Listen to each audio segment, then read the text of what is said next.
This situation that happened last week was a lot worse than we thought.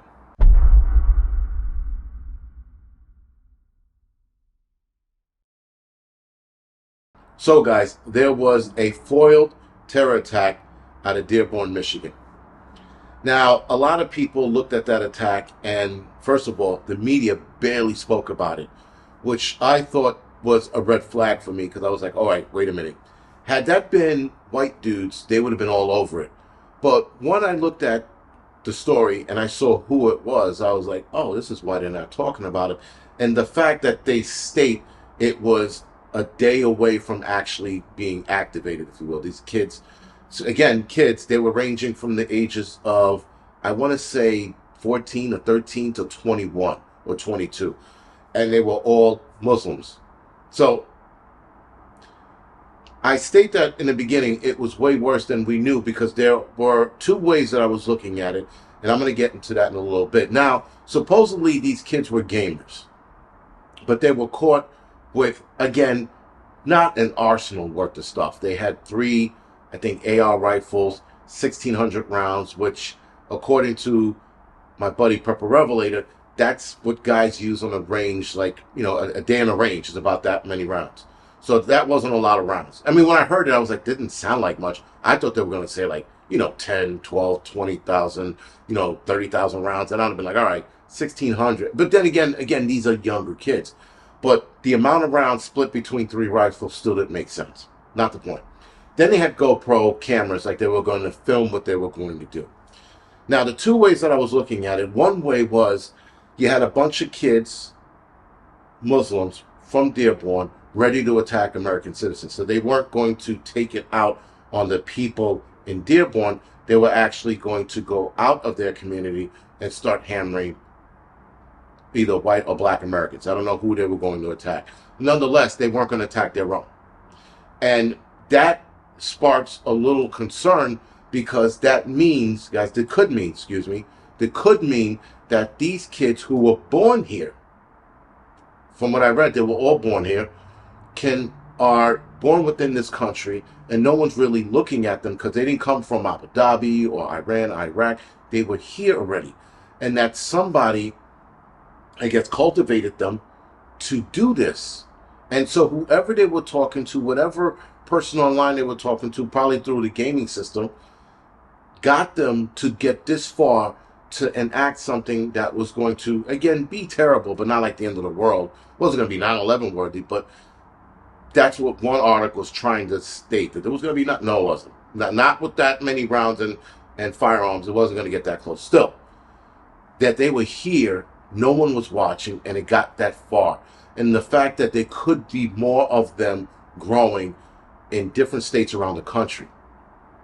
The other way I was looking at it was, what if this was another ploy to get these kids who actually probably got together to do this, but it was some CIA spook talking to them on the other side, getting these kids to do it, funding them to do this, so that when they did it, we can point fingers at them and go, oh, look, the Muslims are at it again.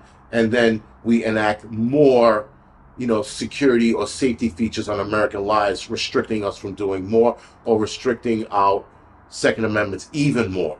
I was looking at it both ways because I'm like, because the fact that they caught this like just in time, they seemingly, guys, if you look back at the last few terror attacks that were going to happen in the United States, every time they caught somebody, they were days away from doing it or hours away from doing it. Every time. That's like they don't catch it in the beginning stages and go, oh, look, we got this guy. He was a few months away from doing this. No, always days and always hours away from doing it. It's just, there's a pattern, is all I'm saying. And so I look at it both ways. I mean, maybe the government was that lazy and then missed it, or someone flagged them, and then they were like, oh, we got to look at these kids. Because they were talking to each other via, I think, an Xbox or PlayStation and the comms, and talking through that, which you can do. You can set up a community of people that you play with, especially like Call of Duty. You can play with these guys all the time. You play with the same four guys on a closed loop game, if you will. And it's just you four or eight guys playing with each other, not in that manner, guys, playing with each other, and you guys are communicating through the gaming app. And so no one can really pick up on it until it's too late. So there is that.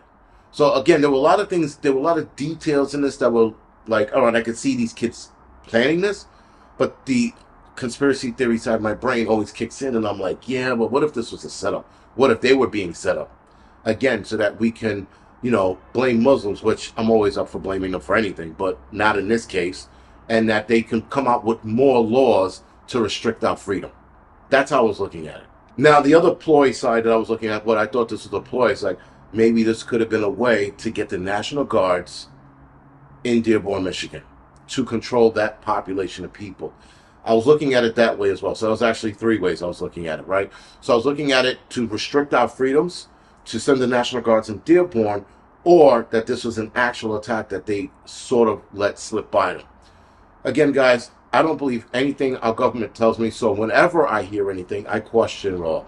And even though some of the questioning might sound stupid, immature, or retarded, I still question it because we've been lied to so many times. I mean, we were lied to about the Mr. 19 event. We were lied to about the arm ticket. We were lied to about Area 51, JFK. Now they're trying to lie to us about Charlie Kirk. Like, they just constantly lie.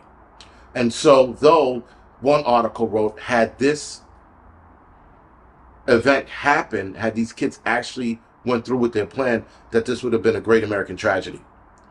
Again, I'm not being an asshole, but I'm going to make an asshole statement. The amount of rounds they had and 3 rifles between, 5 kids or 6 kids? I mean, yeah, they could have created some damage, but I don't think it would have been a great tragedy. It would have been tragic, but not like they were trying to dress it up in the article. Anyway, guys, this is the Angry Prepper. Thank you for watching the Angry Prepper channel.